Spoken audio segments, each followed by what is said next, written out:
দেখেন, ফিলিস্তিন কখনো মরবে না, ফিলিস্তিন কখনো শেষ হবে না। এই পরীক্ষাটা আমাদের উম্মার। প্রোটেস্ট করে শান্তি পাবো? আসবে শান্তি? আমরা মুসলিম হিসাবে লজ্জিত। পৃথিবীর এত শক্তিধর সবগুলা দেশ এত কিছু করতে পারে, এত বিল্ডিংস উঠাইতে পারে, এত স্কাই স্ক্রেপার্স উঠাইতে পারে, ওরা এই কাজটার দিকে ওরা দেখতে পারে না।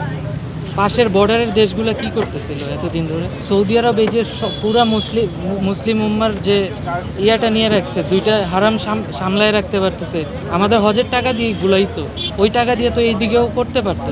কোনো মুসলিম না করবে? ওরা এই জিনিসগুলো তো ওদের দায়িত্ব ছিল। হ্যাঁ, আমাদের দেশ নিজেদের থেকেই সামলায় উঠতে পারতেছে না, ঠিক আছে, কিন্তু অ্যাটলিস্ট রাস্তায় বেরোইতেছে তো। আমাদের ক্ষমতা এতটুকুই, এর থেকে বেশি কি করব? দোয়া করতেছি, রাস্তায় বেরোতেছি, এছাড়া তো আর কিছু নাই আমাদের। আমরা এটা যে আগে যাব, এটা আসলে আমি বলতে চাই, মানে আমি কি করব? কিছু তো করার মানে পাইতেছি বাঙালি না। অস্ত্র ছাড়া যে যতটুকু করতে পারছে, বাঙালির হাতে অস্ত্র দেখ। ওরা যদি কিছু না পারে, তো বাঙালির হাতে অস্ত্র দেখ।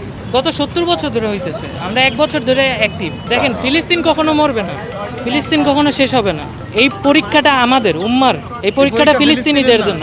আমরা ফেল করতেছি, ওরা পাশ করে যাইতেছে জান্নাতে, ফেল আমরা করতেছি। দায়িত্বটা সবার ছিল। ওইটা ভাই রিগ্রেটের কথা আর কি বলবো, রিগ্রেটের কথা বললে তো লাভ নাই আর। আমরা এত বছর ধরে কি করতেছি? দেখতেছি বাচ্চারা মরতেছে, মানুষ মরতেছে, আমাদের মুসলিম ভাই বোনরা মরতেছে, কি করতেছি আমরা? প্রোটেস্ট করে শান্তি পাবো? আসবে শান্তি? আমরা মুসলিম হিসাবে লজ্জিত।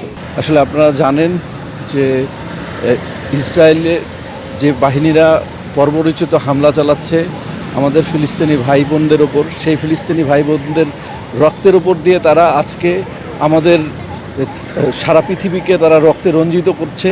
আমরা তার বিরোধিতার জন্যে আমরা ব্যক্তিগতভাবে নিজের উদ্যোগে, কোনো সংগঠন নয়, কোনো রাষ্ট্রের ব্যানার নয়, কোনো সংগঠনের ব্যানার নয়, আমরা স্ব-উদ্যোগে কয়েকজন নিজেরাই দাঁড়িয়েছি প্রতিবাদ করতে। আমরা জানি যে আমরা কিছুই করতে পারবো না, কিন্তু আমাদের এই অল্প শক্তিটা যেন জানান দেয়। আপনারা জানেন যে ইব্রাহিম আলাইহিস সালামকে যখন আগুনের মধ্যে ফেলে দেওয়া হয়েছিল, ঠিক তখন একটা কবুতর মুখে পানি নিয়ে সেই আগুনের মধ্যে দিয়েছিল।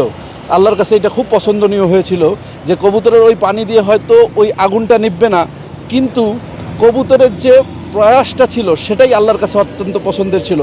আজকে আমরা হয়তো পারবো না সেই আমাদের ভাইদের পাশে দাঁড়াতে, কিন্তু আমরা তাদের পাশে আছি, এই একাত্মতা জানানোর জন্য আজকে দাঁড়িয়েছি।